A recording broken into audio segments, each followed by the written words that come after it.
Hi guys, welcome to முப்படை training academy. So நேத்து நாங்க ஒரு வீடியோ போட்டிருந்தோம், ஒரு ஷார்ட்ஸ் போட்டிருந்தேன். ரிசல்ட் தான் வரப்போகுது அப்படின்னு சொல்லிட்டு ஒரு வீடியோ போட்டுட்டு நான் அதை டெலீட் பண்ணிட்டேன். ஈவினிங் வந்து ஒரு போஸ்ட் மட்டும் போட்டிருந்தேன். ஏன்னா ஈவினிங் அதுக்கப்புறமா கோர்ட் ஆர்டர்ல வந்து செக் பண்ணிட்டு கோர்ட்டோட கேஸ் ஸ்டேட்டஸ் செக் பண்ணிட்டு the case is disposed, சரிங்களா, அதை நான் வந்து போட்டிருந்தேன். ஸோ நடந்ததுக்கு முதல்ல கிளாரிபிகேஷன் கொடுத்துறேன். நேற்று நான் இருந்தது நான் உங்களுக்கு நான் சனிக்கிழமையே காமிக்கும் போது நான் என்ன டேட் போட்டு அந்த பொதுநல மனுவை தாக்கல் பண்றதா இருந்ததுன்னு பாத்தீங்கன்னா 13/7/2026 ஆகிய தேதியான நேற்று திங்கட்கிழமை தான். ஸோ இந்த தேதியில தான் நான் அந்த பொதுநல மனுவை வந்து என்ன பண்ண போறேன்னு பாத்தீங்கன்னா தாக்கல் பண்ண போறேன் அப்படின்ற மாதிரி சொல்லியிருந்தேன்.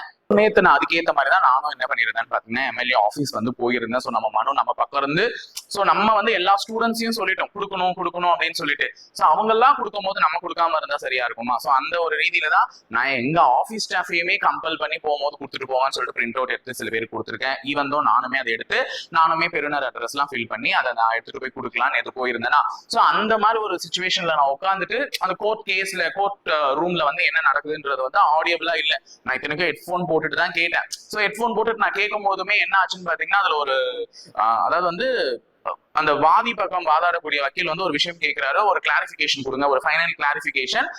செலக்ட் ஆயிட்டு கூடல் ஸ்டூடெண்ட்ஸ் வந்து செலக்ட் ஆயிட்டு பெட்டுக்கு போயிட்டாங்க, அதாவது பிசிக்கல் எஃபிஷியன்சி ட்ரைனிங் டெஸ்ட் எல்லாம் முடிச்சிட்டாங்க. அதுக்கு அடுத்தது they are waiting for the final result.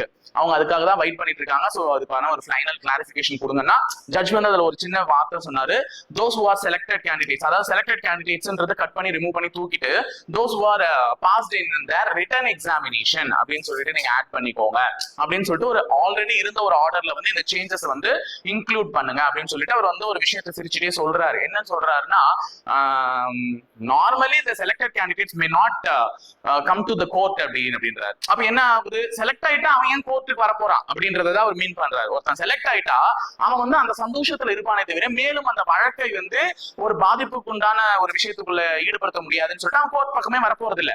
அப்போ நீங்க என்ன பண்ணுங்கன்னா, those who are selected in written examination அப்படின்றது நான் வந்து என்ன புரிஞ்சுக்கிட்டேன்னா, அந்த கிரேஸ் மார்க்ல ஆல்ரெடி வந்து ஒரு கோர்ட் ஆர்டர் காப்பில வந்து என்ன வந்திருக்கும்னு பாத்தீங்கன்னா, யாரெல்லாம் செலக்ட் ஆனாங்களோ அவங்களுக்கு இந்த கொஸ்டினுக்கு மார்க் கொடுங்க, யாரெல்லாம் செலக்ட் ஆனாங்களோ அவங்களுக்கு இந்த கொஸ்டினுக்கு மார்க் கொடுங்க அப்படின்ற மாதிரி தான் சொல்லியிருந்தாங்க. சோ நான் வந்து அந்த இடத்துல தான் அந்த செலக்டட்ன்றதை ரிமூவ் பண்ணிட்டு those who are passed in the written examination, அப்ப ரிட்டன் எக்ஸாம்ல பாஸ் ஆனவங்களுக்கு மட்டும் அந்த மார்க்கை வழங்கும்படி சொல்றாங்க அப்படின்னு சொல்லிட்டு தான் நான் வந்து ஒரு புரிதல் எடுத்துக்கிறேன். ஏன்னா நான் என்ன சுத்தி இருந்த ஒரு டென்ஷனான ஒரு சுச்சுவேஷன், அந்த ஒரு சர்க்கம்ஸ்டன்சஸ் அப்படி இருந்தது. நான் அதை கன்வே பண்ணிக்கிட்டு அப்படிதான் சரி நம்ம வந்து உடனே ஸ்டூடெண்ட்ஸ்க்கு ஒரு தகவலை தெரிவிக்கணுமே சொல்லிட்டு நான் டக்குன்னு அந்த வீடியோ வந்து பண்ணிட்டு போட்டேன். ஓகேங்களா? சோ அதுக்கப்புறமா தான் வந்து திருப்பியும் வந்து கொஞ்சம் இது பண்ணும் போது டிஎன்யூஎஸ்ஆர்பி தான் கேஸ் வின் பண்ணிருக்காங்க. அதுல வந்து அப்பீல் போறதா இருந்தா போங்க, அதுக்கு வந்து அவங்களே வந்து பர்மிஷன் கொடுத்துறாங்க, நீங்க மேற்கொண்டு அப்பீல் போறதா இருந்தா போங்கன்னு சொல்லிட்டு. இது இந்த கோர்ட் எடுக்கக்கூடிய முடிவு.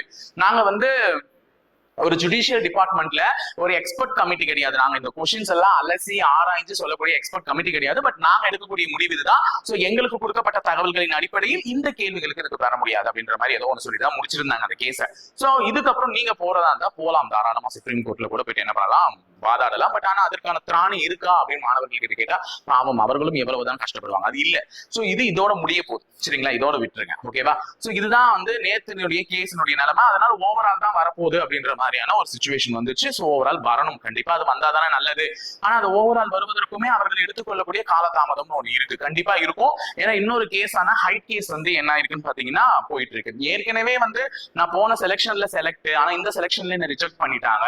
சோ நான் போகணுமா வேணாமா, இதுக்குமே முரண்பாடுகள் இருக்குல்ல. போன செலக்ஷன்ல வந்த நோட்டிபிகேஷன் அடிப்படையில ரவுண்ட் ஆஃப் வேல்யூ மாறுது, இந்த செலக்ஷன்ல வந்த நோட்டிபிகேஷன் அடிப்படையில ரவுண்ட் ஆஃப் வேல்யூ மாறுது. சோ அதை காரணம் காட்டியும் ஒரு சில இடத்துல நடந்திருக்கலாம். ஒரு சில இடத்துல மேபி அக்யூரசி வந்து இல்லாம போய் மேனுவல் எரர் கூடமே வந்து என்ன பண்ணிருக்கலாம் பாத்தீங்கன்னா நடந்திருக்கலாம். சோ அந்த ஒரு கேஸுமே ஹியரிங்ல போயிட்டு இருக்கு. சோ அதற்கான முடிவுகளும் வந்து எட்டிட்டதுக்கு அப்புறம் இவங்க கொடுக்கறது தான் ரொம்ப நல்லது. ஏன்னா பையன் வந்து ஒரு சந்தோஷப்படுறான்னா அந்த சந்தோஷத்தை முழுமையா அனுபவிக்க விடுங்க தயவு செஞ்சு. அதுதான் நான் உண்மையா சேர்த்துக்கிறேன். இப்போ ஒரு வேலை உனக்கு கிடைச்சிச்சு, உனக்கான இது கிடைச்சிச்சுன்னா அவனை கொஞ்சம் முழுமையா சந்தோஷப்பட விடுங்க.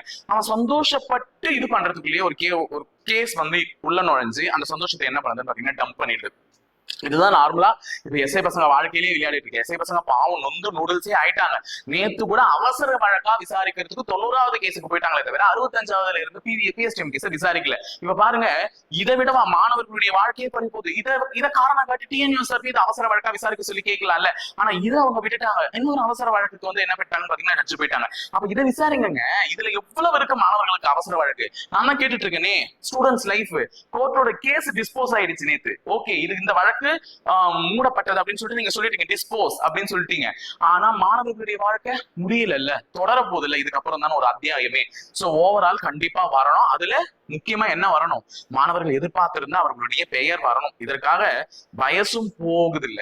சோ இதையும் கொஞ்சம் கன்சிடர் பண்ணுங்க போர்டு, அதுதான் நான் சொல்றேன்.